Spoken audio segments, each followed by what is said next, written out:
Bonjour à tous et bienvenue à ce 27e épisode de l'Antichambre d'écho. Aujourd'hui, j'ai le grand plaisir de recevoir Étienne-Alexandre Beauregard et Jonathan Durand-Folco. Alors, petite présentation rapide. Jonathan Durand-Folco est docteur en philosophie et professeur agrégé en innovation sociale à l'Université Saint-Paul d'Ottawa. Il est notamment l'auteur de À nous la ville, Montréal en chantier, Réinventer la démocratie, co-auteur du Capital algorithmique et auteur du Fascisme tranquille, Affronter la nouvelle vague autoritaire dont nous parlerons aujourd'hui. Et Étienne-Alexandre Beauregard, qui est formé en philosophie politique et en administration publique. Il a publié plusieurs essais, dont Le schisme identitaire, Le retour des Bleus et Anticivilisation, Pourquoi nos sociétés s'effondrent de l'intérieur.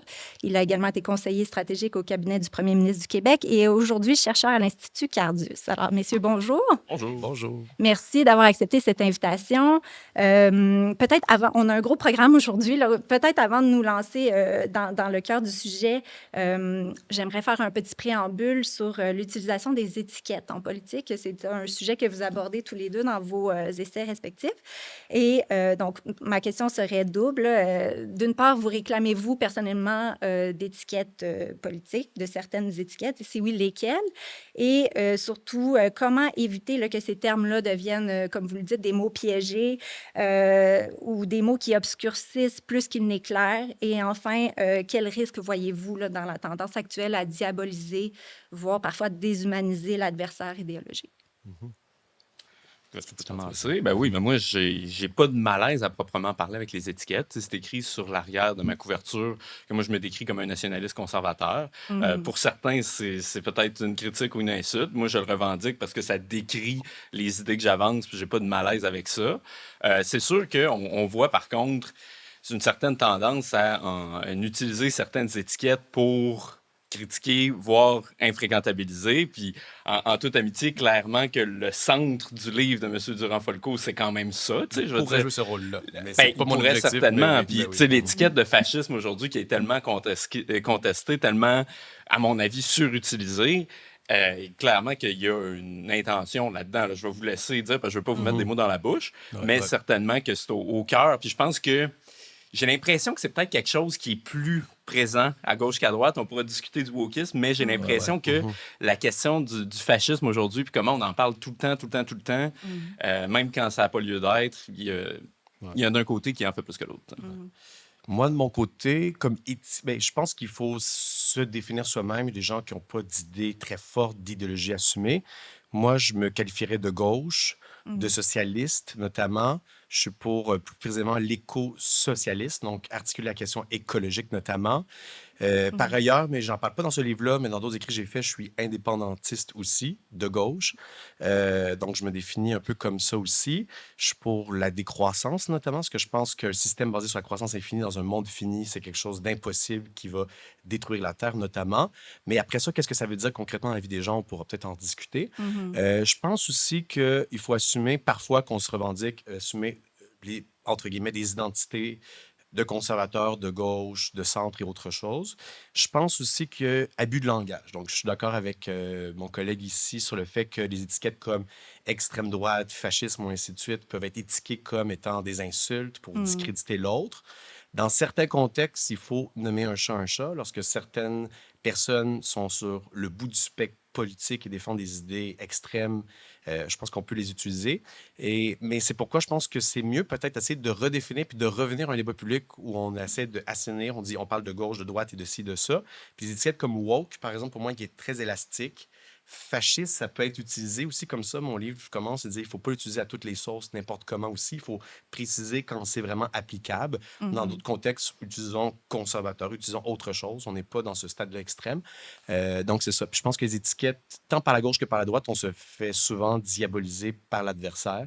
Donc, puis même moi, je pense dans le passé, j'ai parfois utilisé ces procédés rhétoriques-là, mais je pense qu'il n'y a pas une seule famille politique qui fait. Je pense qu'il y a une guerre culturelle, idéologique, qui fait que beaucoup de gens des deux côtés les utilisent aussi. Fait qu'il faut être prudent dans les concepts, puis assumer qui on est à la fois aussi, je pense. Mais, puis, si je ne me trompe pas, dans le livre, vous dites que vous n'êtes pas prêt ou en tout cas n'avez pas le profil militant suffisant peut-être pour vous revendiquer d'être pleinement antifasciste à l'heure actuelle. Antifasciste, ouais. Moi, je me considère pas, je m'identifie pas à... Je suis pas antifa comme identité politique. Je suis pas de genre à m'habiller en noir dans une manifestation, aller faire des trucs comme ça. Je suis plutôt, tu sais, je vais dans les manifestations plutôt pacifiques et tout ça. Puis, mais je pense que l'antifascisme, vers la fin, il y a plusieurs façons de l'être, de façon très libérale, juste en déconstruisant des discours, en discutant avec son oncle, avec qui on n'est pas d'accord, puis être capable de, tu sais, de pas être dans la moralisation, puis lancer des insultes, puis des étiquettes, puis être capable de comprendre des choses, être capable de, au lieu d'incarner une certaine méfiance vis-à-vis certains phénomènes, avoir une approche d'accueil, d'hospitalité, de solidarité. Tu peux être antifasciste, puis ça devrait être même presque faire partie du sens commun, être contre un régime autoritaire, puis certaines pratiques sociales, mais peut-être c'est pas le bon terme, c'est pas antifa, c'est juste d'être civilisé, comme si on prend l'expression Ouais. ici, c'est d'être quelqu'un qui va appartenir à un lieu, puis qui va prendre soin des autres, puis qui va pas avoir un rapport d'agressivité, d'hostilité Ouais. vis-à-vis la différence, les minorités et autre chose. Fait que peut-être, au-delà d'étiquettes, c'est de s'opposer parfois à certaines dérives autoritaires, mais après ça, c'est pour la démocratie ou autre chose. Après, l'étiquette d'antifasciste, entre guillemets, qu'est-ce que ça veut dire pour vrai? Tu sais, dans la mesure où, tu sais, moi, je suis pas communiste, je suis pas éco-socialiste, comme vous l'avez dit, mais je suis pas anti-éco-socialiste dans la mesure où c'est... Non plus, ouais, Non, mais c'est c'est ça, pas ouais. comme ça que je définis mon identité politique. Puis c'est ça qui est particulier avec cette étiquette-là. Puis on pourrait dire la même chose de l'étiquette antiraciste, puis de ceux qui se pensent très brillants quand ils disent « Ah, mais si vous n'êtes pas antiraciste, qu'êtes-vous? » Mais tu sais, c'est comme... Il y a quelque chose de vraiment stérile là-dedans. Parce qu'au final... Moi, une étiquette que j'assume, on parlait du nationalisme conservateur, je l'assume parce que je pense que, justement, on est à une époque où la crise de l'époque, c'est une crise de la cohésion sociale, où on a besoin davantage de mettre de l'avant sur, oui, une forme de culture, une forme de tradition, une forme de moralité, qui ont le mérite de tenir nos sociétés ensemble.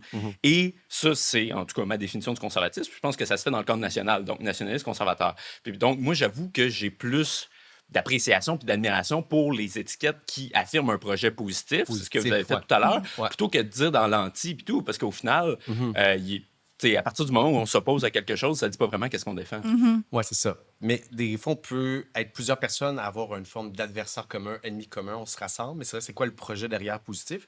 Ce que je trouvais intéressant avec le livre, justement, d'anti-utilisation, conservatisme du bien commun, proposé aussi, pas juste dans une genre de révolte anti-élite ou anti-woke ou anti-anti-anti, définir ce qu'on veut, ce qu'on Ouais, souhaite. ou pas de se Dans définir ouais, par la par négative la négative, constamment. c'est Ouais. ça. Puis le livre, le mien, dans celui-ci, j'en parle moins, mais dans d'autres ouvrages, je parle de municipalisme, entre autres, de refondation de la démocratie, je suis pour une forme de république décentralisée dans lesquelles les communautés locales auraient davantage de pouvoir. Donc, c'est des genres de projets positifs, mais c'est vrai que cet ouvrage-là portait sur plutôt la crise de la démocratie, puis je pense que la crise de la civilisation, la crise de la démocratie sont Ouais, les sujets sont interreliés. très entrecoupés. Puis il y a beaucoup de trucs, j'étais comme, ah, je suis d'accord, je suis d'accord, je suis d'accord. Ah, les origines, les causes des divergences, pas les mêmes causes.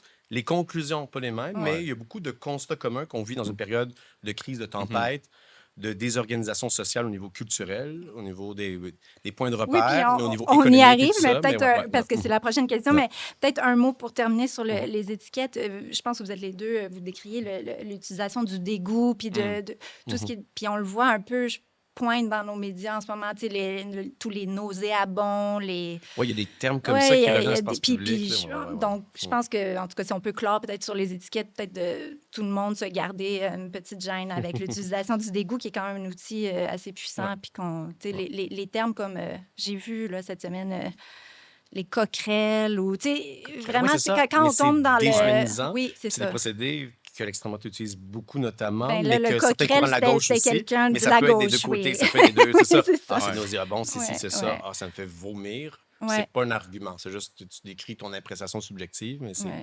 Ouais, c'est ça. Ouais, Donc, je suis bref, pas dans c'est ce ça. genre de discussion. Mais si Ouais. on peut revenir, là, vous abordez les constats partagés. Je pense que c'est clair qu'on parle d'atomisation, de fragmentation sociale, de destruction des solidarités, perte de confiance, tout ça, des crises, multiples crises. Je pense que c'est des constats croisés dans vos essais. Cela dit, vous ne mettez pas nécessairement les mêmes causes de l'avant. Donc, est-ce que, selon vous, c'est d'abord le résultat inévitable du capitalisme financier globalisé, d'une faillite du politique, de l'individualisme débridé, d'une crise de sens plus profonde, ou des nouvelles technologies, ou un peu de tout ça, finalement? Mais moi, dans mon ouvrage, j'essaie de montrer que ce qu'on appelle dérive autoritaire, crise de la démocratie, montée des extrêmes droites, qui est un des symptômes, mais que d'autres symptômes aussi qui se concrétisent à travers ça. Il n'y a pas une seule cause. Il y a une forme d'insécurité au niveau économique, notamment, augmentation du coût de la vie, le prix du logement, notamment les prix des logements, des hypothèques en général, a augmenté beaucoup. Ça, c'est le résultat de plusieurs années de dérégulation au niveau des marchés financiers, au niveau économique, crise économique, entre autres, qui exacerbe des tensions sociales, mais qui existaient avant aussi. Mais je ne suis pas comme certains auteurs qui disent la cause de toutes les causes, c'est l'économie, comme chez Marx, par exemple, il va mettre l'accent sur ça. Au niveau culturel, je pense qu'on vit aussi une période... Ben, en fait, ça fait longtemps, puis je pense que le livre de mon collègue ici remonte aussi. Je pense que c'est pas quelque chose qui est extrêmement nouveau, mais je pense que la modernité occidentale, notamment, puis le libéralisme aussi, le multiculturalisme qu'on l'appelle, crée une forme d'atomisation aussi, puis crée des identités multiples et tout ça. Donc, ça crée une crise du lien. Il y a ça notamment, mais les réponses qu'on y donne peuvent être très divergentes. Fait qu'on va peut-être pouvoir revenir sur ça. Tout à Puis au fait. niveau technologique, ça amplifie, ça automatise et ça fait en sorte que, par exemple, on est plus dans des chambres d'écho souvent à cause du mode de fonctionnement des entreprises privées capitalistes, que leur but avec ces entreprises-là, même si on peut se connecter entre nous, puis il y a plein d'avantages, leur but, c'est de capter notre attention, puis même, ça a été documenté, ils vont générer davantage, pas un débat sain, mais ils veulent qu'on soit dans le sensationnalisme, dans la réponse, dans ce qu'on vit tout de suite, exprime-toi tout de suite, puis ça va alimenter cette dynamique-là de polarisation. Ouais. Mais je pense que le numérique pourrait être autre chose. Puis après ça, il y a d'autres causes aussi, Ouais. tout ça, qui font en sorte que on vit une crise multiple. Puis là, comment on s'en sort? Puis là, c'est là, je pense qu'on a des diagnostics, puis des pistes de recherche. Peut-être qu'on peut tu sais, s'entendre sur des trucs. Puis il y a d'autres trucs, ouais, on dirait, je sais. Moi, c'est clair qu'avec Anti-civilisation, ce que je pointe, c'est d'abord un phénomène qui est culturel. Puis d'ailleurs, contrairement à plusieurs à droite, c'est pas d'abord les socialistes woke, etc., que je pointe du doigt, mais davantage les libéraux. Puis toute cette idée, justement, qui est très, très prévalente depuis les années 60-70, qu'il y a une forme de liberté négative qui devrait être un peu la norme de base à travers laquelle on se gouverne en société. Hein. Justement, cette idée que c'est plus une liberté par rapport à la part moins morale de soi-même, par rapport à ces pulsions qui sont antisociales, qui menacent les autres, qui menacent l'ordre social, mais davantage une liberté par rapport aux institutions qui, pourtant, nous donnent de l'appartenance, qui nous donnent du sens comme être humain, que ce soit la famille, que ce soit la communauté, que ce soit la nation, pardon. Cette idée-là, justement, donc, que pour être vraiment libre, il faut en quelque sorte s'émanciper, si une telle chose est vraiment d'émancipation, par rapport à ces structures-là. Puis c'est pour ça, en fait, le titre de l'ouvrage, qui s'appelle Anti-civilisation, fait un lien avec ce que le sociologue Norbert Elias appelle le processus de civilisation, par lequel, justement, on apprend à mettre de côté ces pulsions négatives-là au profit d'une norme, d'une loi commune qui nous dépasse, puis qui nous donne, en fait, des outils pour vivre ensemble en société. Puis je pense que, c'est sûr, c'est toujours hasardeux de partir de théories académiques pour décrire un phénomène social, mais je pense que quand on regarde des choses qui viennent de penseurs libéraux, qui sont aujourd'hui de la sagesse commune, par exemple, quand Mill dit ma liberté s'arrête là où celle d'un autre commence, moi, je prends le contre-pied de cette idée-là en disant que c'est pas vrai pour toutes sortes de raisons. Mais évidemment, la drogue, c'en est un bon exemple. Mais de dire qu'aujourd'hui, quand on est rendu à sanctionner justement la liberté d'être accro à des drogues dures, bien, clairement qu'il y a quelque chose qui marche plus. Puis, de la même manière, justement, quand on a cette vision-là qui est trop absolutiste de la liberté, on comprend pas, en fait, qu'il y a certaines contraintes, entre guillemets, puis ça, c'est un très mauvais mot aujourd'hui, mais certains acquis civilisationnels aussi qui nous permettent la liberté. C'est comme si on avait pris un peu les choses à l'envers puis qu'on oubliait ce fondement culturel qui est important pour être capable d'exercer chacun notre liberté, mais avec quand même ce cadre-là qui nous permet d'éviter les débordements qui, je pense, sont ceux qu'on vit présentement. Ouais, puis moi, en fait, sur ça, j'ai beaucoup aimé dans le livre, puis je pense qu'on se rejoint, j'en parle pas dans mon propre ouvrage. Moi aussi, je suis très critique de la liberté au sens négatif, c'est-à-dire comme absence de contraintes, d'interférences. Je suis plus pour une liberté positive qu'on appelle parfois, dont la maîtrise de soi, l'autogouvernement, la capacité à se donner à soi-même sa propre règle, comme chez Kant, un philosophe allemand notamment. Puis je pense que ces concepts-là, la liberté, bizarrement, en fait, ça peut être partagé tant par des gens de la gauche que de la droite, dans des traditions différentes, sur comment maintenant on se donne des règles en société pour se gouverner, pour vivre bien, pour créer du lien, en fait, puis assurer un cadre dans lequel on vit. Et je pense aussi que la société capitaliste, en fait, son fondement, en fait, au niveau éthique, moral, c'est la liberté négative. C'est avoir le choix de consommer ce qu'on veut. C'est avoir la liberté totale dans sa vie, tant que tu respectes le droit, l'économie de marché, fais ce que tu as envie dans ta vie privée. Tu n'as pas à t'engager dans la sphère, dans la cité comme telle. On va te laisser tranquille. Puis après ça, les gens peuvent faire ce qu'ils veulent. Fait que c'est comme cette idée-là, liberté, que pour être heureux, je mène ma petite vie, je fais ce que j'ai envie, qui est quand même on pourrait dire un gain par rapport à d'autres types de sociétés dans lesquelles tu n'avais pas trop de choix. Tu devais Mhm. juste répliquer les rôles traditionnels de père en fils, de mère en fille. Tu avais juste une voie tracée d'avance. Mhm. La société libérale, soit diversitaire, capitaliste ou autre, ouvre plein d'options. Émancipe, ouais. Mais en même temps, ça crée plein de problèmes parce Mhm. qu'après ça, le cadre social qui intègre tout ça au niveau culturel, c'est comme Mhm. chacun fait ce qu'il veut. C'est un peu une forme de laisser aller. Et je Mhm. pense que ça ne fonctionne pas ni du point de vue culturel. Au niveau économique, ça génère des inégalités. Au niveau écologique, chacun consomme ce qu'il veut, mais ça crée des impacts environnementaux énormes. Fait qu'il faut qu'on revienne à cette idée de la liberté puis proposer autre chose aussi. Mhm.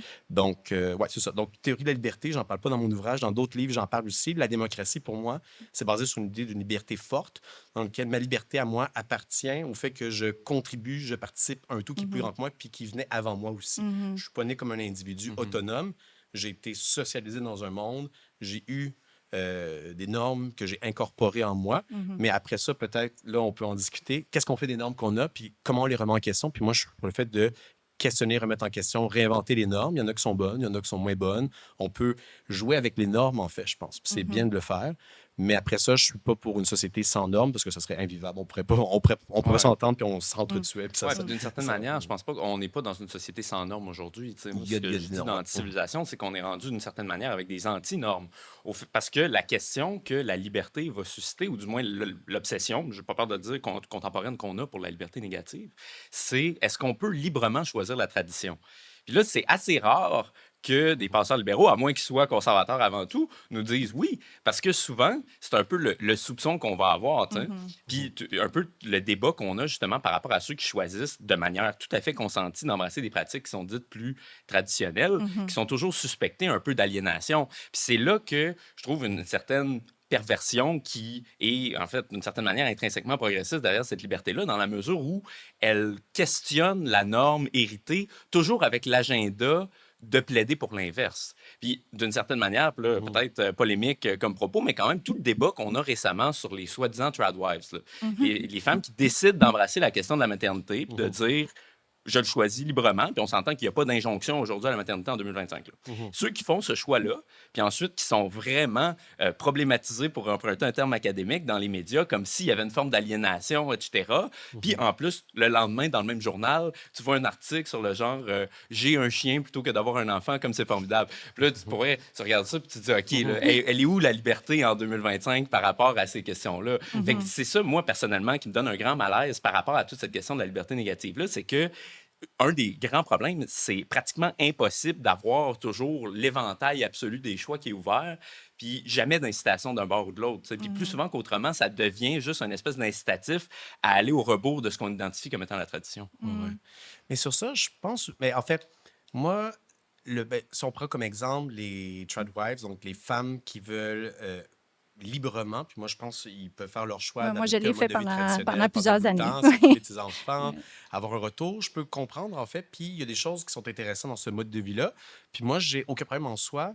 L'élément, je pense, qui est autour de ça, par exemple, c'est si le phénomène tradwife se généralise, puis dans le contexte américain notamment, avec la recriminalisation de l'avortement notamment, qui n'est pas toujours lié, mais parfois aussi, le retour notamment de certains codes aussi avec des masculinistes ou des antiféministes, réaffirmer une identité virile, puis dire les hommes sont comme ça, les femmes sont comme Mm. ça, puis c'est comme ça qu'on est vraiment homme, comme ça qu'on est vraiment femme, Mhm. qui dit ah, moi, c'est mon choix à moi, comme on a vu tu sais, sur le plateau, tout le monde en parle avec tu sais, les mâles alpha notamment.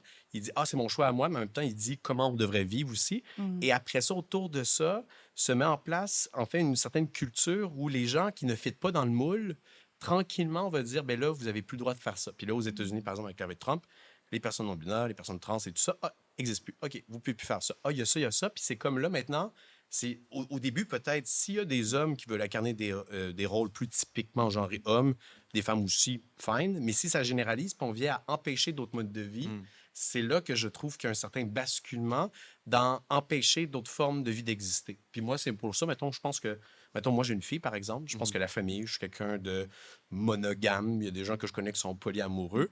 Si le polyamour devenait une norme, une injonction, je dis, oh là là, là ça Mm. deviendrait problématique.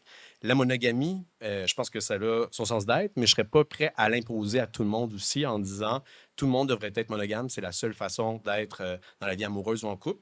Puis il y a plusieurs façons d'être en famille, dans des relations d'amitié, relations amoureuses.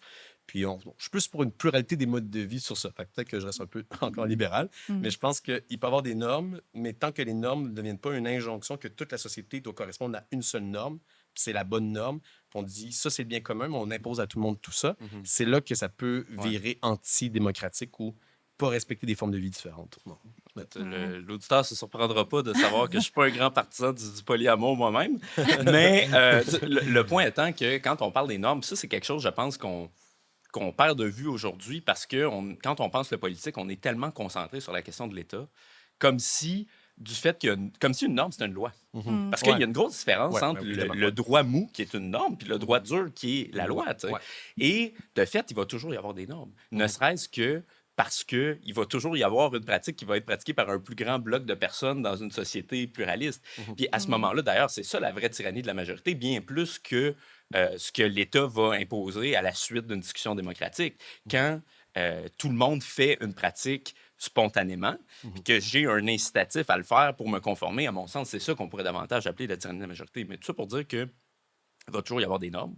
Moi, je pense que c'est normal qu'elles existent. Après, est-ce que ça doit se traduire par des contraintes dures envers ceux qui n'y adhèrent pas? Non.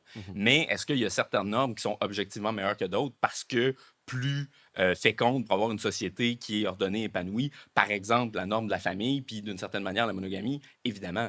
Moi, j'ai aucun malaise à dire ça. Puis, évidemment, ça ne veut pas dire qu'on punit l'inverse par la loi, mais si on prend position en faveur d'un. Si les politiques familiales, par exemple, sont ordonnées en faveur d'un modèle, c'est normal qu'on favorise la famille au sens classiquement entendu. Là, moi, je n'ai pas de malaise à dire ça. Bien, je pense qu'on pourrait parler de ce sujet-là longtemps. Puis vrai. juste peut-être pour rebondir sur le masculinisme puis les relations. Moi, je pense que chez les jeunes, en tout cas, moi, ce qui me préoccupe, j'ai 4 enfants, puis je vois la génération Z puis Alpha. Je m'inquiète vraiment du fossé qui se creuse entre les garçons et les filles. Des fois, c'est ça. Puis je pense pas que c'est des bonnes nouvelles pour personne parce que ça fait juste mettre tout le monde davantage vers les tendances je pense qu'on s'entend pour dire qu'elles sont délétères. Là, donc, puis tu sais, souvent, on focus sur le masculinisme, mais en fait, on voit aussi qu'il y a beaucoup de données qui montrent que les filles se sont éloignées aussi plus à gauche, plus vers le libéralisme, puis que là, on voit aussi le taux de parents, de femmes chez les libérales qui sont parents entre 25 et 35 ans. Il y a un écart de 30 points entre les... Donc, tu sais, je pense qu'il y a comme... Puis vous le dites, il y a une réflexion à avoir à gauche, je pense, sur la famille. Ben oui. Puis peut-être d'en parler davantage. En tout cas, moi, c'est ça, c'est vraiment un excellent point sur la question. Puis ça, je trouve que ce débat-là, aujourd'hui, prend tellement de place parce que d'abord, c'est un phénomène qui est marginal. Là. Et puis, surtout, sur cette question-là, je pense qu'une forme de ce qu'on appelle le masculinisme, qui est vraiment une forme de ressentiment envers la gente féminine, il faut le dire. Souvent, quand on voit, par exemple, des articles du genre « Est-ce que c'est ringard d'avoir un chum? » C'est sorti dans un grand média québécois il y a quelques semaines. Pour moi, c'est le phénomène inverse. Je m'excuse, je vois aucune différence entre les deux. Puis c'est pour ça que moi, je suis pas pro-homme ou pro-femme, je suis pro-famille. Puis c'est un peu ça, la conclusion, quand je parle de bien commun à la fin d'Anticivilisation, c'est de dire comment est-ce qu'on est capable de réinvestir de sens ces institutions-là dans lesquelles on est capable d'accueillir le pluralisme, dans le cas le pluralisme des sexes, pour atteindre un tout qui est plus grand que la somme de ses parties, parce que la famille, c'est ça dans les faits. C'est une institution qui nous change parce qu'on ne reste pas un individu soi-même dans une famille. On donne, on apprend c'est quoi la responsabilité, on apprend une forme de vertu aussi. Se confronte un c'est peu formidable. aussi. C'est ça. Puis moi, c'est pour ça que je veux des politiques aujourd'hui, pas des politiques qui sont pro un sexe ou pro l'autre, je veux des politiques pro-famille. Puis c'est ça qu'il faut réinvestir de sens aujourd'hui. Puis je pense qu'on a perdu malheureusement le sens de ce que ça veut dire au sens fort une famille quand on le voit toujours comme une espèce de souk à la corde entre les deux sexes ou entre les parents et les enfants, parce que ces institutions-là, qui sont des biens communs, ont justement ce propre-là de nous permettre de, sans dire s'y confondre, mais oui, en fait, de voir que notre intérêt, il est plus individuel dans ce cas-là, puis qu'on s'identifie à l'intérêt des autres. C'est ça qui est beau dans ces institutions-là. Tout en précisant que ceux qui veulent pas d'enfants, c'est très correct aussi, justement, d'être contre une norme. C'est ça là. aussi, Et je pense que la famille, mais on va peut-être pouvoir... Puis j'en parle pas beaucoup dans le livre, mais je pense qu'il y a une pluralité de formes aussi. Famille nucléaire traditionnelle, des fois on dit famille bourgeoise, famille patriarcale, famille de ça. Je pense qu'il y a des familles plus avec un mode de vie plus traditionnel, entièrement fine. Il y a d'autres façons de faire famille. Puis je pense qu'il faut revisiter la famille.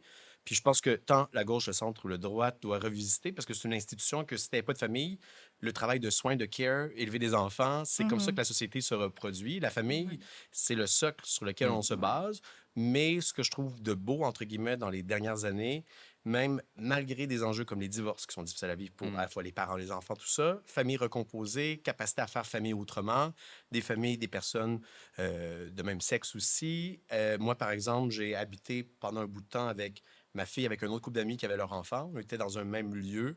Donc, de partager, d'avoir ça comme ça. Puis là, mettons, on a notre petite maison, on a notre cadre plus traditionnel, mais d'expérimenter des façons d'être dans la famille différentes. Puis si on fait des politiques publiques pro-famille, mais qu'on prenne en compte la pluralité des formes de famille comme telle, ce qui n'est pas toujours le cas des gouvernements parce qu'il y a une certaine image de ce que c'est la famille modèle typique. Puis on dit ça, c'est la bonne famille, puis on fait nos lois en fonction de ça, alors qu'il y a plein de façons de faire la famille. Puis, mais je pense aussi qu'il y a fait des politiques publiques pro-famille, mais avec un S, disons. C'est bon, peut-être qu'on peut Ouais. passer de la famille dans le fond, c'est un sujet qui me permet de faire le pont avec les références croisées. Il y a plusieurs auteurs. Tu sais, on voit que vous n'êtes pas dans votre petit vase clos idéologique. Je pense que vous avez fait l'effort tous les deux de citer des auteurs de gauche, de droite.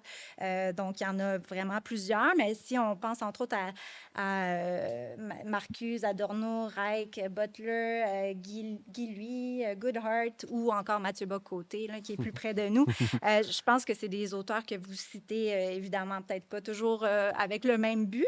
Donc, on peut se dire. En Ouais, effet. au cœur de ces références, il y avait Ouais. entre autres peut-être le rôle social de la famille là, qui serait peut-être fascisante, mais bon, Ça, vous chez prenez Reich, quand moi, je même suis pas vos d'accord. Je le distances. cite, mais moi, je suis comme pas Ouais. d'accord avec lui, mais lui, il a dit ça. Donc, on a Ouais. couvert ça plus ou moins, mais il y a aussi, bon, c'est ça, la personnalité autoritaire, la cosmopolitisation des élites, puis la figure de l'homme ordinaire que je pense que vous défendez Ouais.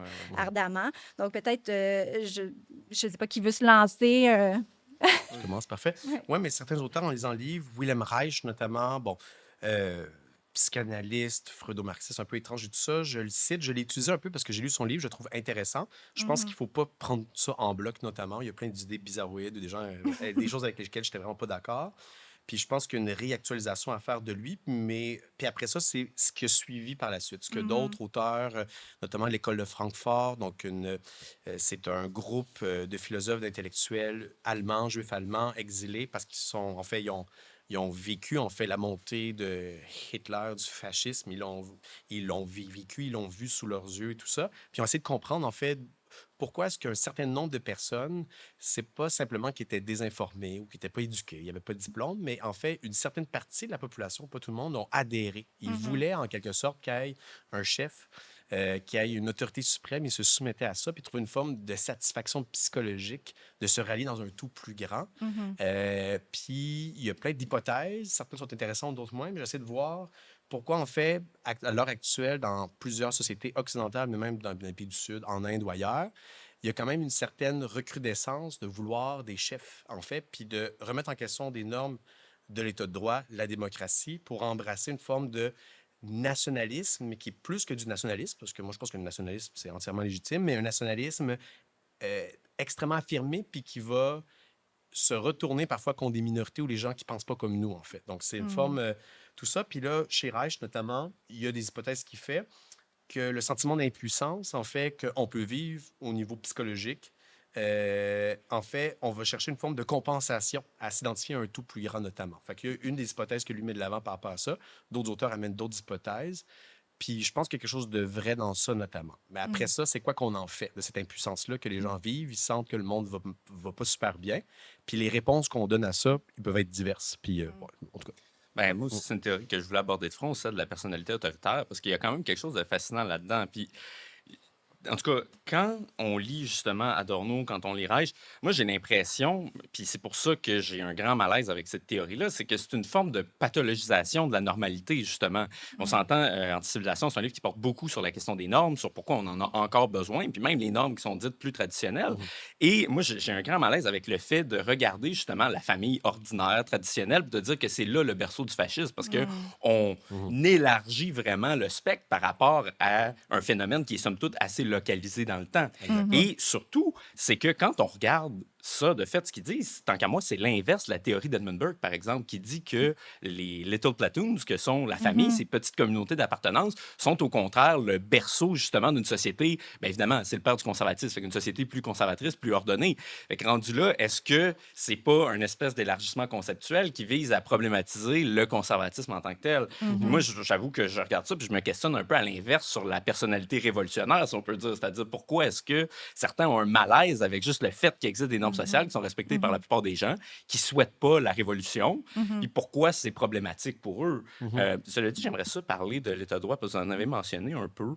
Je ne sais pas si, quand on regarde justement, bon, les gens qu'on identifie à la soi-disant personnalité autoritaire, est-ce qu'ils ont un malaise avec l'État de droit, avec son non-respect?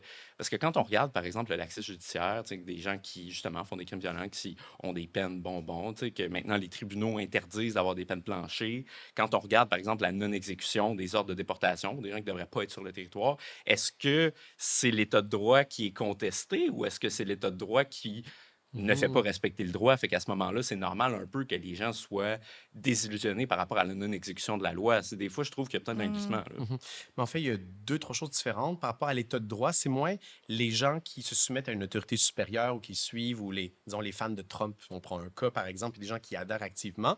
Peut-être leur objectif ou ce qu'ils sentent ou ce qu'ils voient, je fais des hypothèses ici, c'est pas tant l'État de droit, mais par exemple, c'est les gens au pouvoir en place qui carburent à ça. Une fois au pouvoir, ce qu'ils font, c'est qu'ils remettent en question la séparation des pouvoirs, le gouvernement des juges, tu attaques le pouvoir judiciaire, tu concentres le pouvoir dans les mains de l'exécutif, mais c'est pas les gens familiales, tu sais, dans la vie ordinaire qui adhèrent à ça, mais c'est les dirigeants autoritaires au pouvoir qui vont faire ce genre de choses-là.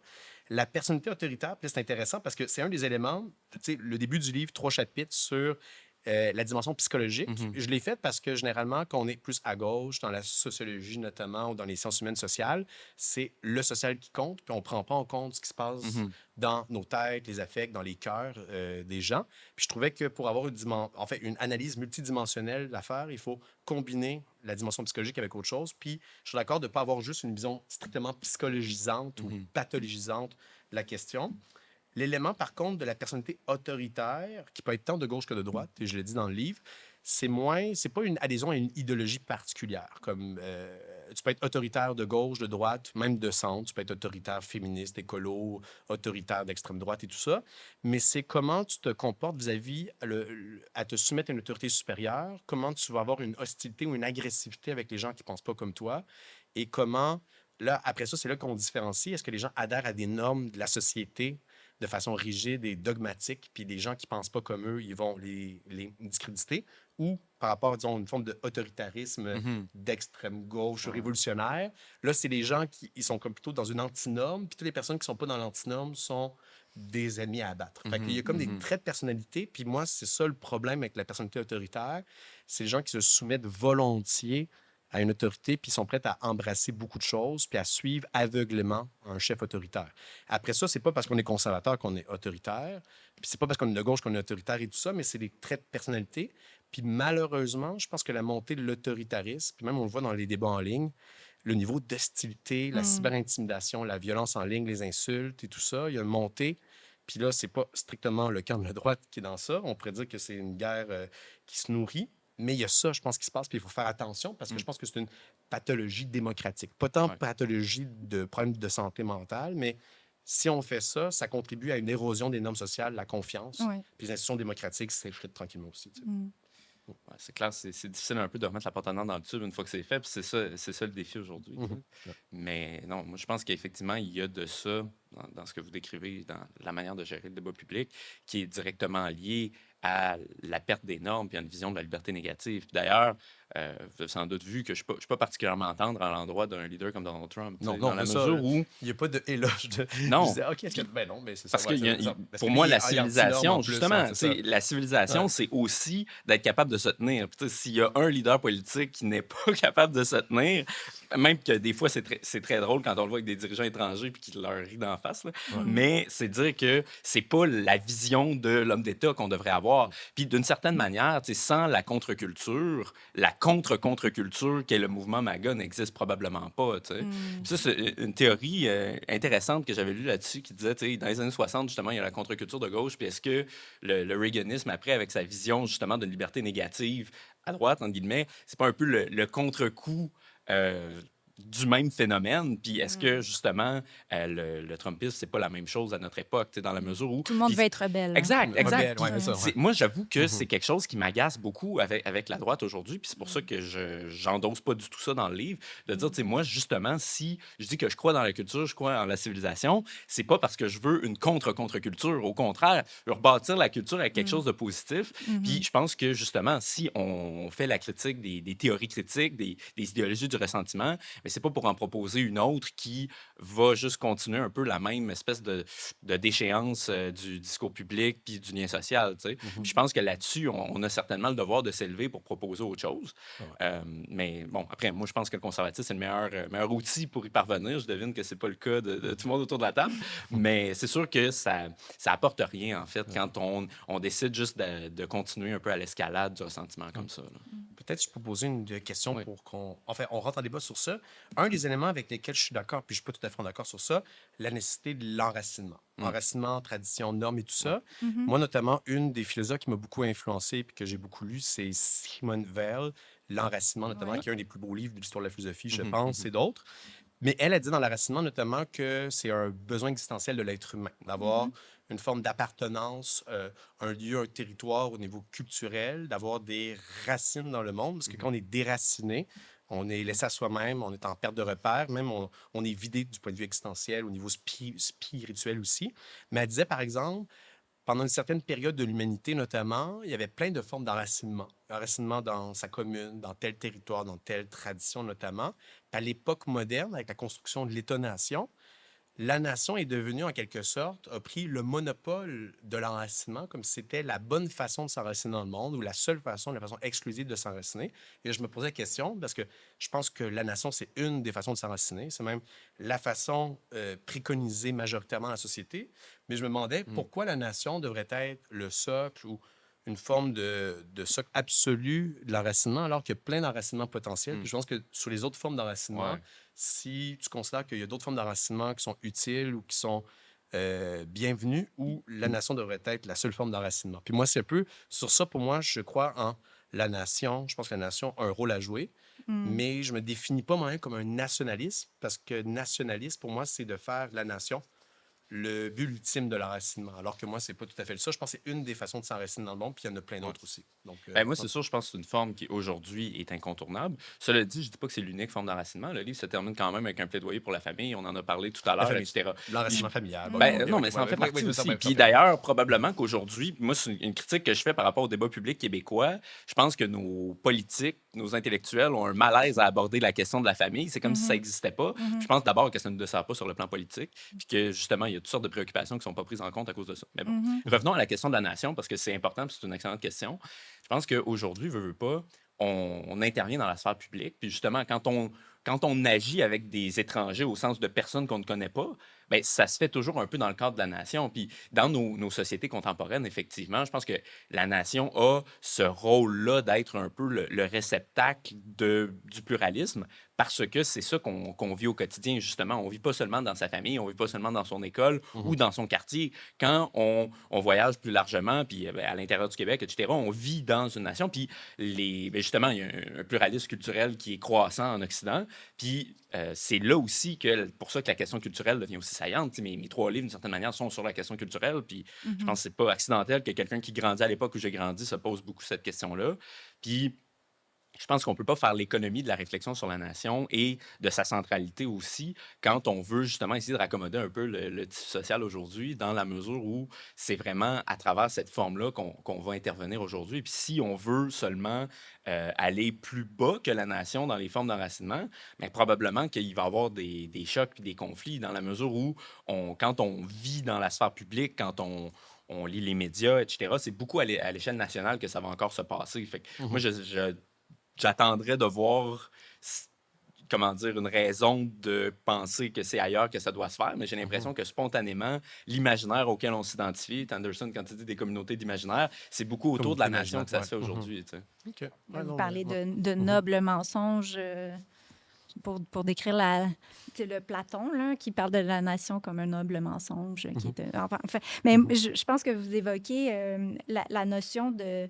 Je trouve que vous parliez d'enracinement, mais vous parlez de peuple racine, qui serait une notion peut-être à mettre de côté pour peuple bourgeon.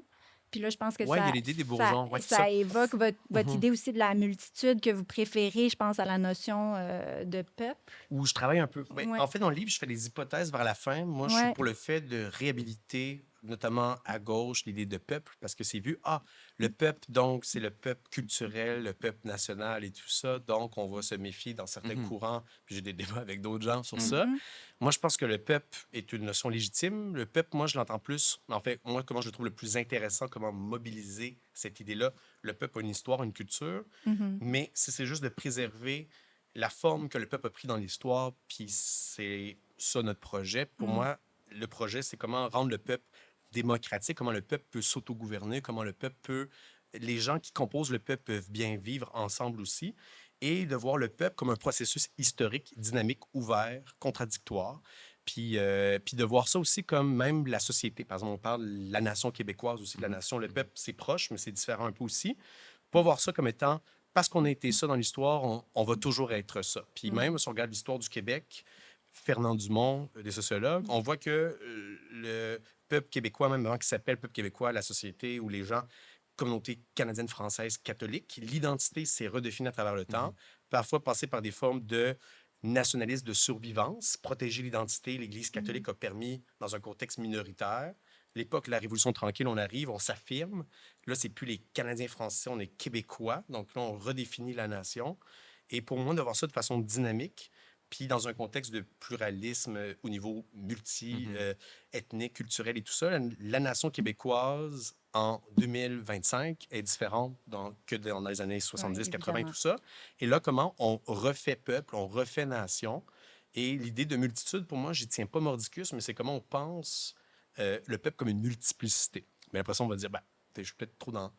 Je veux revisiter la nation pour la rendre trop multiculturelle, entre guillemets, mais pour moi, c'est comment on fait société ensemble par la pluralité du socle historique québécois, canadien, français qui reste, mais comment les autres composantes du peuple se redéfinissent entre elles. Puis c'est un peu cette idée-là. Moi, j'ai une vision du peuple qui est dynamique, en fait, processuelle. Puis je pense qu'il y a beaucoup de gens qui peuvent appartenir à ce peuple-là et se sentir, alors qu'ils disent mais moi, les Québécois, je les vois comme ça, ou des gens qui viennent d'arriver, notamment des immigrants de première, deuxième génération. Il y en a qui s'identifient ardemment comme Québécois. Rouba Gaza, là, je suis une fille de la loi 101, elle s'identifie extrêmement fort. Il y en a d'autres qui se méfient à cause peut-être de comment le débat public, les débats dans les 15-20 dernières années. Mais je pense que si on a une notion ouverte de peuple, que les gens peuvent se reconnaître dedans, là, il va y avoir quelque chose qu'on va pouvoir faire peuple de façon plus large, en fait. Mais, Mais tout en acceptant que le peuple québécois désire survivre. Puis je pense que vous citez... préserver la langue, ouais, préserver des formes de vie, notamment, des choses qui ont été faites, de ne pas disparaître, notamment. Mais parfois, je pense qu'il y a une peur, une angoisse exacerbée de dire... Là, actuellement, on est menacé de disparaître comme société, comme nation, comme peuple.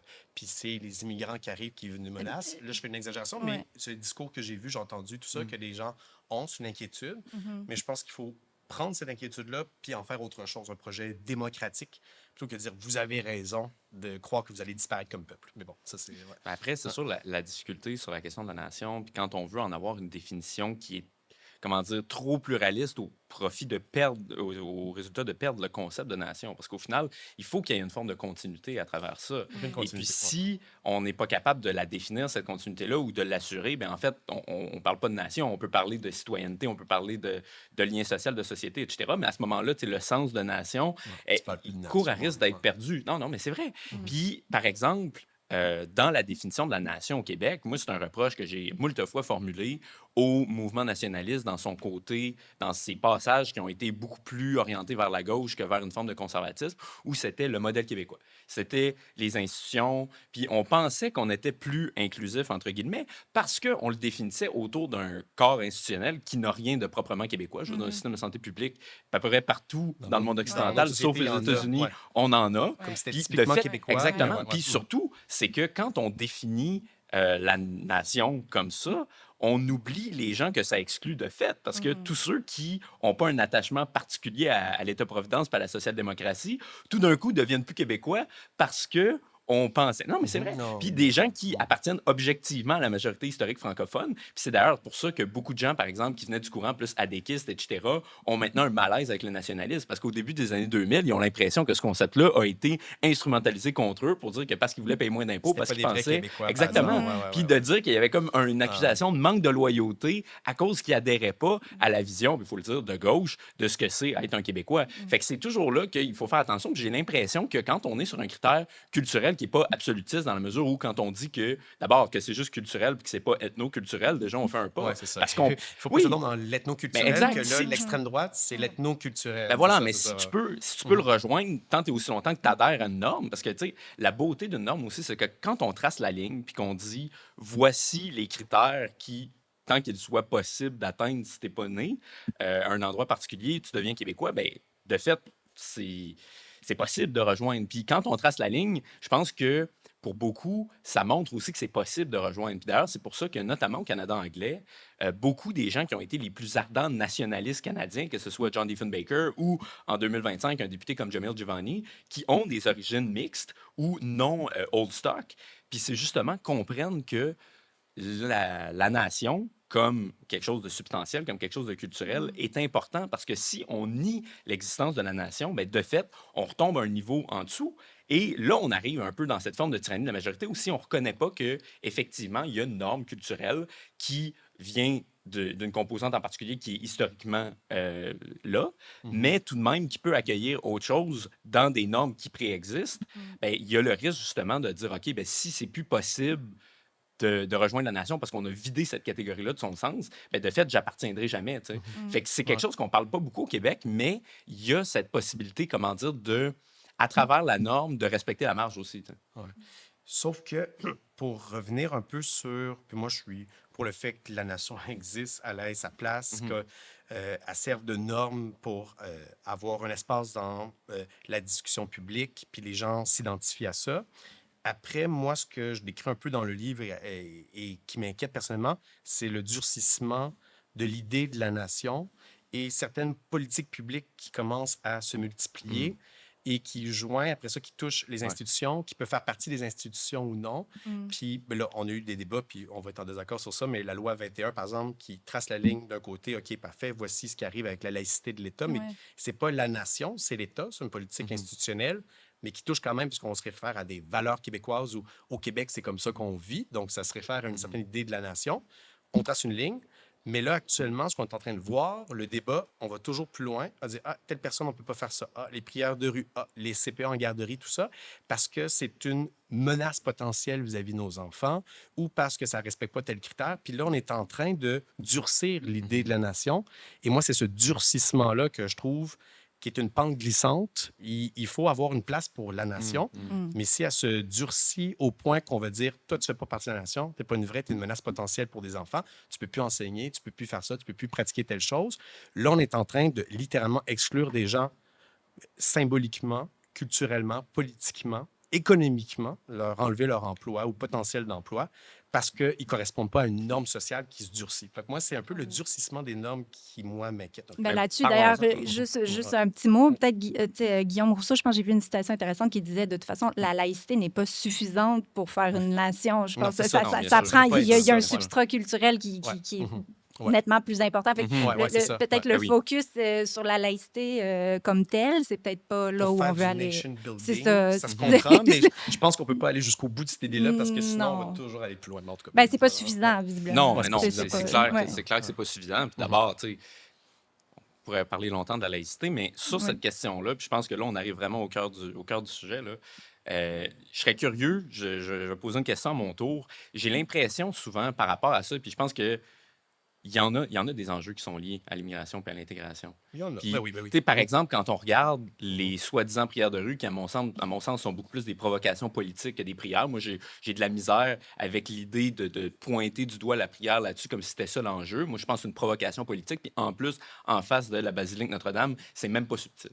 Puis à ce moment-là, est-ce qu'on fait de l'exclusion quand on dit que c'est un flagrant non-respect des valeurs québécoises, que c'est un manque de respect tout court? Moi, j'ai pas l'impression qu'il y a une ligne qui a été transgressée, puis que là, on verse dans l'exclusion, puis etc. Je pense qu'au contraire, si on décide qu'il y a une norme, ben, ça veut dire aussi qu'il y a la possibilité de la transgresser, puis pas pour le meilleur, puis qu'à ce moment-là, il faut dire, ben là, vous avez dépassé la ligne de l'acceptable, les amis. Puis je pense que ça en est un exemple type, là, ici. Surtout Puis- que c'est décrié par des gens des communautés musulmanes, de toute façon. Ben oui, mais Ouais, juste, je mais n'ai pas ouais, posé la ouais, question, je mais j'ai pas m'excuse. rebondi après. Oui. Je veux- Vas-y. Puis la question qui me vient, c'est souvent j'ai l'impression sur cette question-là que les conservateurs vont, comment dire, pointer une situation objective au sens de augmentation du pluralisme ethnoculturel et normes changeantes en société, pour le dire neutrement. Et à l'inverse, quand je vois la réaction dans le camp progressiste, c'est comme si on niait le problème puis qu'on faisait juste pointer du doigt la soi-disant montée de l'extrême droite, de la droite identitaire. Qu'en est-il? Fait que je me demande juste, sincèrement, quand je lisais le livre, je me suis posé la question, à vos yeux, est-ce qu'il y a un vrai enjeu ou c'est juste des gens qui se font des peurs? Ouais. Parfait. Donc, 2 éléments sur les prières de rue, notamment parce que j'ai fait des recherches, aller voir, comprendre combien il y en avait, ou ainsi de suite. Il y a aussi un reportage d'Infoman, 104 occurrences dans la dernière année, qui étaient toutes liées à des manifestations pro-palestiniennes. Puis là, les gens qui allaient faire les prières de rue, c'est parce que c'était au début d'après-midi, ils faisaient une prière, soit ils auraient pu quitter la manifestation pour aller faire ça chez eux. Ils l'ont fait pendant ce temps-là. Il n'y en a pas eu d'autres.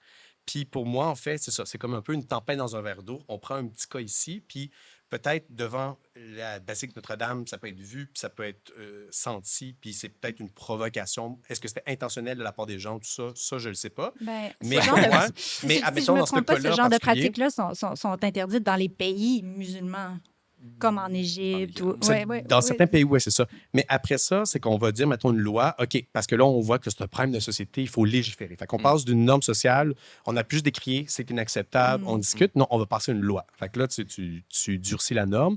Et après ça, on va dire, OK, pour d'autres trucs, mais là, c'est qu'on veut pas on veut pas ghettoiser la société comme ce qui se passe en France. On ne sait pas l'entrisme religieux. OK, c'est où, c'est comment, mais on veut juste prévenir. Fait que mais là, on est en train de légiférer à grande vitesse. Mais en même avec temps, on des mesures. légifère parce qu'on n'a pas appliqué les réglementations au niveau municipal. Mais au niveau Ouais, municipal, c'est ouais, ça c'est ça. Mais il y l'enjeu. a ça, mais il y a autre chose aussi, je pense. Mais on est en train de, pour moi, on durcit la réglementation par rapport, puis là, on prend des débats sur Ouais. les enjeux prioritaires de la société, où les gens ont faim, les gens souffrent, le niveau de gens dans les banques alimentaires actuellement en insécurité alimentaire, les enfants. Qu'est-ce qu'on fait par rapport à ça? Absolument rien. Mais le problème, c'est, ben moi, c'est un peu Ouais, cet cet élément-là. argument-là, moi, je le trouve, Mais je ça le m'en trouve bat. tannant parce que c'est Ouais. toujours, on peut pas marcher de la gomme en même temps. Mais pour moi, il y a des priorités Ouais. politiques. Non, mais il y mais avait l'autre quand élément il y que a je de voulais revenir. l'intimidation tout dans ça, l'espace tu sais. public, je pense que ça mérite d'être répondu, mais répondre. Ouais. Il y avait l'autre question, juste rappelle-moi vers la fin, c'était Est-ce sur qu'il comment y a le un camp vrai progressiste. problème en ce Oui, moment? moi, je pense que la montée de l'immigration, puis le gouvernement Justin Trudeau a accéléré justement le taux d'immigration, d'accord? Et ça pose, moi, je dirais pas en termes de crise, menace, noyade démographique, des termes pour Ouais, moi faut faire attention aux qui termes. exagèrent puis qui dramatisent la situation. Ça pose quand même des enjeux, des défis ou ainsi de suite. Notamment, je pense qu'il y a des nuances à avoir, puis là, le débat public, on doit faire attention, puis il faut qu'on en parle. Par exemple, le fait de dire que 100% de la crise du logement est Ouais, causée non, par les ça- travailleurs étrangers temporaires, c'est faux. Et la crise du logement existe depuis longtemps. Par contre, c'est vrai, il Que faut ça reconnaître contribue. l'argument Oui, une couple de pourcents. que le parc locatif, s'il y a justement plus d'immigrants puis on n'a pas assez de logements, évidemment, ça aggrave ou ça amplifie le problème. Ça, il faut Ouais. reconnaître ça. Mais de dire que c'est la cause de, là, c'est là qu'il y a le glissement, puis on attribue la crise du logement au lieu d'avoir le libre marché, la déréglementation, les Airbnb, les promoteurs immobiliers, puis critiquer le modèle de comment on construit des logements, puis le sous-financement des logements sociaux abordables Aussi, dans les plans de relance, de tous les niveaux de les gouvernement. problèmes de La surréglementation. Surréglementation. Aussi, parfois, pour construire, il y a Ouais. trop de bureaucratie. Ça, je suis d'accord Ouais. aussi, même un Ouais. argument de la droite, mais Ouais. c'est vrai qu'il y a trop de bureaucratie aussi. Fait qu'il y a beaucoup de choses. L'immigration vient complexifier, peut-être alourdir, créer des défis supplémentaires, mais ce n'est pas la cause première. Mais là, quand on se met à dire l'immigration, baisse de taux de natalité, crise du logement, les services publics, la santé, on perd nos emplois, puis on fait une chaîne d'équivalence à faire ça comme si c'était la cause ultime. C'est là, oups, on crée un problème de société comme si c'était la principale menace.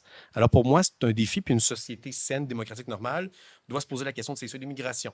Qui En on même temps, veut il faut qu'on accueillir, puisse parler combien? de ça. Il faut qu'on tu puisse sais. en parler. C'est- Moi, je suis d'accord pour qu'on Non, puisse c'est en sûr parler, que si mais je c'est deviens comment on en fasciste parle. tranquille, du moment que j'en parle, on n'est pas plus avancé. Non, c'est Non, ça. Je pense c'est qu'il faut qu'on ça. en parle, qu'on soit de centre, de Avec les gauche, de immigrants, droite et tout ça, avec les tu sais, immigrants tout le aussi, monde puis ensemble. leur là. vision. Ouais. Mais les courants plus extrême droite, qui n'est pas ton cas parce que tu es plus dans le conservatisme et tout ça, pour eux, c'est la menace principale, la première. Puis il faut non seulement baisser drastiquement, mais il faut déporter. Mais en là, même ça, temps, c'est si on pas regarde en les Europe, arguments de la droite non plus, c'est ça. aussi Ouais. puis tu sais, on n'en a pas parlé, en tout cas du populisme, mais tu sais, le populisme répond à un fossé de représentation. Ben, c'est Aussi, ça. Quand les oui. gens Mhm. disent, ben là, je pense que c'est trop. Quand les banques commencent à dire, ben là, je pense que c'est trop, puis les élus, tu sais, n'en parlent pas Ouais. ou pensent complètement différemment des citoyens, ben c'est là qu'on ouvre la porte à la droite. Puis il y a le Danemark qui a pris un autre chemin, Ouais. où la gauche a décidé d'en tenir compte, puis ça a donné peut-être des résultats un petit peu plus probants Au Danemark, qu'ailleurs. je pense que le modèle très problématique, là, c'est Oui, les bien, c'est sûr, il y a politiques toujours des anti-immigration les problèmes, plus mais dures en même d'Europe, là, temps, c'est ça. Il ne faudrait Ouais. pas laisser le Ouais. fossé de Mais c'est représentation ça, se je pense creuser. que Virginie, tu as touché vraiment le point le plus important. Tu sais. Moi, je fais un chapitre au complet sur le populisme anti-civilisation. Oui. Je dis que s'il n'y avait pas de fossé de représentation, justement, il n'y en aurait pas de populisme. Mhm. Si on n'avait pas créé un gros stigmate autour de toutes ces questions-là, puis l'immigration étant la première d'entre elles, je pense que les politiciens dits centristes auraient agi bien plus rapidement, puis il n'y aurait pas eu ça. Puis pour ça, je trouve ça difficile de juste condamner le populisme dans l'absolu, parce qu'à un moment donné, la politique, c'est quand même un libre marché des idées. Puis s'il y a une demande où il n'y a pas d'offre, ben, la nature a horreur du vide. Il Et va y avoir des gens pour ben, c'est ça. occuper la niche. que Ouais. les autres occupent pas. Une des critiques légitimes, d'ailleurs, qu'on peut faire au populisme qu'on n'entend pas souvent, c'est que souvent, puisque c'est quelque chose qui vient d'en dehors du système puis en dehors des gens qui savent faire fonctionner l'État, parce que c'est quand même un métier, là, je veux dire, de faire fonctionner la politique, bien souvent, la capacité à répondre aux problèmes n'est pas toujours là, parce que, puis là, bon, on est dans des gouvernements technocratiques, etc., puis d'habitude, il faut avoir une relative connaissance de cette technocratie-là pour savoir comment la changer.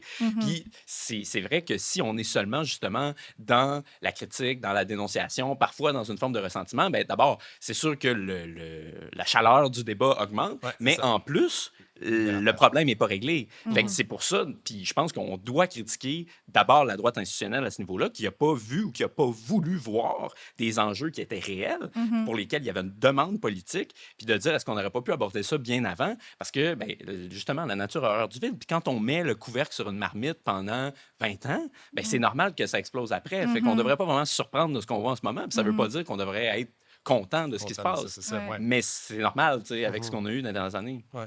Mais c'est comment on va répondre. Puis je suis d'accord aussi que pendant un certain temps, il y a comme un certain stigma tabou, on ne parle pas de ça. Puis les gouvernements, tant de centre-gauche que de centre-droite, on pourrait dire dans ce Ouais. spectre-là, c'est des gouvernements davantage technocratiques, même ce qu'on associait à la gauche ou la social-démocratie, c'était du néolibéralisme, puis avec des variantes différentes. Puis là, après ça, je pense que ce consensus-là de l'économie de marché pendant une certaine période est en train de s'effondrer. Puis là, c'est les courants soit populistes, la gauche plus forte aussi qui se réaffirme, mais qui n'est pas en position de force à l'heure actuelle. Dans la plupart des démocraties occidentales, il n'y a aucun gouvernement de gauche affirmé, assumé qui est au pouvoir. Mais après ça, c'est comment on en parle. Puis là, je pense que c'est ça pour l'immigration, c'est un enjeu de société. Comment on a un cadre, puis comment est-ce qu'on accueille les gens. Puis quand, par exemple, on dit, ben les gens qui arrivent ici, on donne des cours de francisation pour justement faire de l'intégration culturelle puis donner des opportunités d'emploi. Il faut qu'on donne les ressources pour ça, notamment. Mais c'est pour ça que moi, par exemple, moi, en étant indépendantiste, je me suis beaucoup intéressé au modèle écossais, catalan notamment. Mouvement indépendantiste catalan, il y a une branche de droite, de centre-gauche, même d'extrême gauche, là, les coupes. Ouais. Mais là-bas, ils catalysent les immigrants. En fait, ils accueillent, ils arrivent, puis ils disent, parfait, vous faites partie du nous, on vous accueille, vous apprenez la langue, vous faites partie du peuple catalan, on vous intègre, Mais je pense Puis, qu'au ce Québec, cette on a eu dimension quand aussi. même un Tu sais, grand succès Grand succès. On l'a d'intégration fait dans un le grand succès. passé. Puis je pense que la Oui. société québécoise, du moins dans sa modernité, parce que je Mhm. n'étais pas là il y a un siècle ou deux, tu sais, je sais pas Ouais. ça, la société québécoise, c'est une société ouverte, Ben en oui. fait, puis Ben oui. extrêmement accueillante. On le voit Puis dans les données. Mhm. là. c'est ça. Ouais. Mais, ce qui se passe récemment, puis j'ai plusieurs personnes qui m'ont dit, issues de l'immigration, du Rwanda notamment, années 90, une amie, elle arrive à Rimouski notamment, accueillie avec amour, hospitalité, elle s'est intégrée tout de suite, ça allait super bien. Mais depuis 5 ans, elle dit, 5-10 ans, elle dit, hey, le Québec, les gens, comment ils me regardent dans la rue, c'est Mm. plus la même chose. Mm.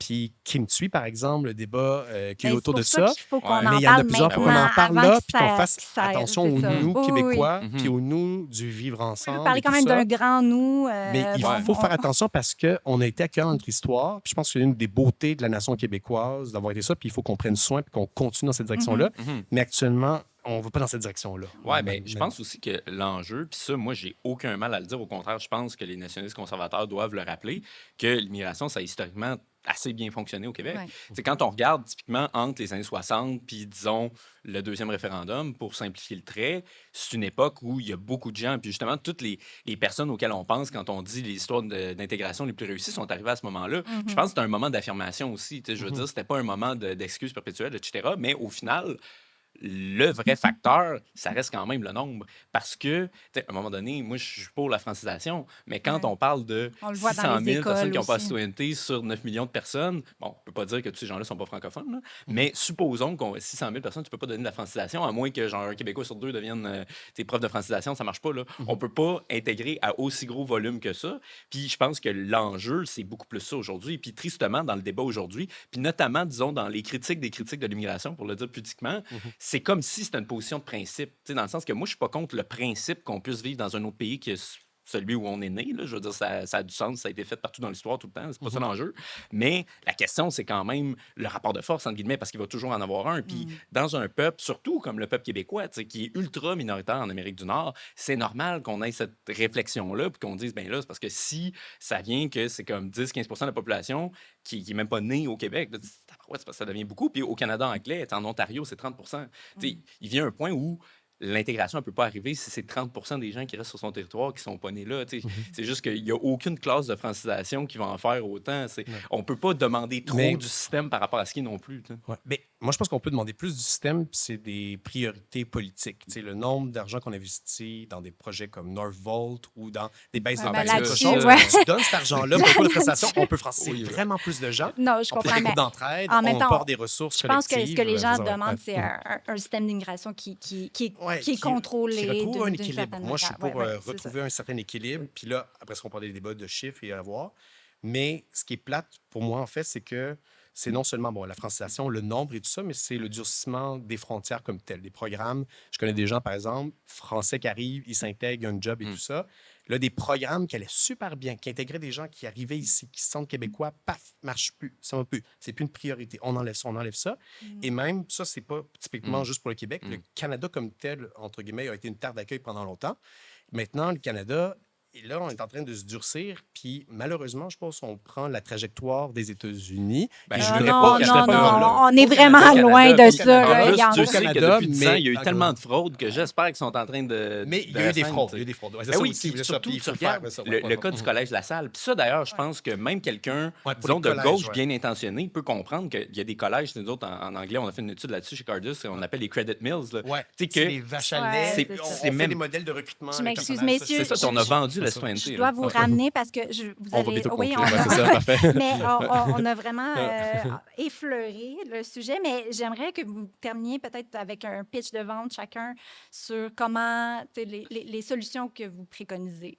Je sais que c'est pas long puis qu'on aurait dû en parler plus longtemps, mais peut-être juste, je sais que vous voulez parler aux jeunes, que c'est votre grand espoir. Je pense que vous misez sur la démocratie directe, puis peut-être une refondation. Enfin, Oui, ben moi, je termine justement en parlant de ce que j'appelle le conservatisme du bien commun, c'est-à-dire de réaliser collectivement, à droite et adjacents, là, ceux qui s'identifient à cette vision-là de la société, que l'enjeu aujourd'hui, c'est plus de se battre contre une forme de communisme totalitaire, etc. Tu sais, je veux dire, la guerre froide a été fort heureusement gagnée par l'Occident, mais c'est derrière nous. Et de dire que, en fait, l'enjeu, pour moi, en tout cas, c'est de consolider ce cadre-là de normes, de culture, de morale qui nous permet de vivre ensemble, qui est un peu l'antécédent de la liberté. Puis c'est un débat qu'on voit beaucoup en ce moment, justement, entre les conservateurs, de savoir, OK, c'est quoi la place, justement, du libéralisme par rapport au reste. Puis je pense que si on veut d'abord être capable de sortir de cette crise de la cohésion sociale-là qu'on voit malheureusement partout en Occident, il faut reconnaître justement qu'il y a quelque chose qui vient avant la liberté, qu'il y a justement une nation à laquelle on appartient, qu'il y a une forme de morale aussi dont on ne peut pas s'abstraire complètement si on veut être capable de vivre ensemble, de se traiter soi-même dignement, de traiter les autres dignement aussi. Puis une forme de tradition qui est nécessaire, particulièrement quand on est jeune aujourd'hui, pour avoir des repères, pour savoir dans quoi est-ce que je m'inscris comme citoyen. Je ne suis pas une page blanche, j'arrive pas dans une page blanche non plus.